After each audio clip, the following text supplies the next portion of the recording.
জাল জাল মুখরোচক একটা ভর্তা রেসিপি আপনাদের সাথে শেয়ার করব। যারা একেবারেই ভাত খেতে পারছেন না তারা এই ভর্তা রেসিপিটা ফলো করে যদি করেন তাহলে 1 প্লেট ভাত অনায়াসে খেতে পারবেন, এটা গ্যারান্টি দিয়ে বলতে পারছি। আর চলুন কিভাবে রান্না করছি আপনারা দেখে নিন। এখানে রসুন বড় একটা 1.5টার মতো নিয়েছি, পেঁয়াজ একটা বড়, আর বেশ পরিমাণে কাঁচামরিচ। এই সব কিছু একটা ফ্রাই প্যানে তেল গরম করে সব কিছু দিয়ে দিলাম। আর এখন আমি হালকা নেড়েচেড়ে খুব কম আঁচে ভেজে নিব।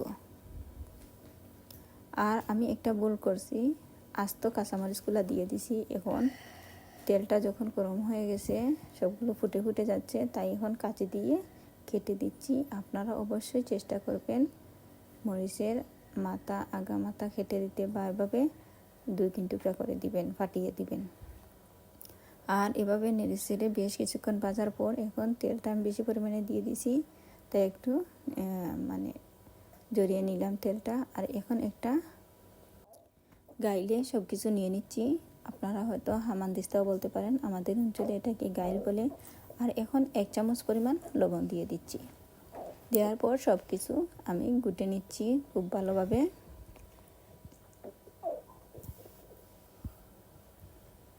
আর এই তো খুব মিহিভাবে নিব না, একটু এইভাবে রাখবো। আর আপনারা ইচ্ছা করলে শিলনোড়ায়ও বেটে নিতে পারেন বা ব্লেন্ডারও ব্লেন্ড করে নিতে পারেন। এই দেখেন আমি এই পর্যায়ে রেখে দিচ্ছি, আর গুটাগুটি করব না। আর এখন আমি একটা প্লেটে 5টা শুকনো মরিচ নিয়ে নিলাম, এগুলো খুব গুঁড়ো করে নিচ্ছি। আর এখন একটা পেঁয়াজ কুচি করে দিচ্ছি, কাঁচা পেঁয়াজটা দিয়ে খুব ভালোভাবে আমি কষলিয়ে নিচ্ছি। আর এখন 1 মুঠ পরিমাণ ধনিয়া পাতা দিয়ে দিলাম। সব কিছু খুব ভালোভাবে কষলানোর পর এই আগে থেকে গুটে রাখা পেঁয়াজ, রসুন আর কাঁচামরিচের এই পেস্টটা দিয়ে দিচ্ছি। আপনারা ইচ্ছা করলে এগুলা ব্লেন্ডারে ব্লেন্ড করেও নিতে পারেন বা শিলনোড়ায় বেটে নিতে পারেন, যার যার ইচ্ছা। আমি এভাবেই করছি। আর এখন সব কিছু ভালো করে মিক্স করে নিব।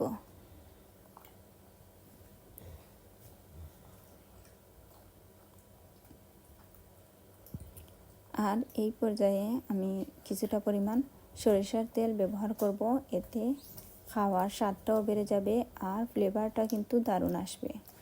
আপনারা অবশ্যই ট্রাই করবেন সরিষার তেলটা ইউজ করতে, এতে সপ্তাহখানেক ফ্রিজে রেখে খেতে পারবেন। এই তো দেখেন কত সুন্দর একটা কাঁচামরিচের ভর্তা হয়ে গেল। এখন আমি একটা প্লেটে সার্ভ করে নিচ্ছি। আর আমার এই রেসিপিটা যদি আপনাদের ভালো লাগে অবশ্যই লাইক, কমেন্ট এবং শেয়ার করে দিবেন। আর পেজটা ফলো করবেন। ওকে বাই, আল্লাহ হাফেজ, আসসালামু আলাইকুম।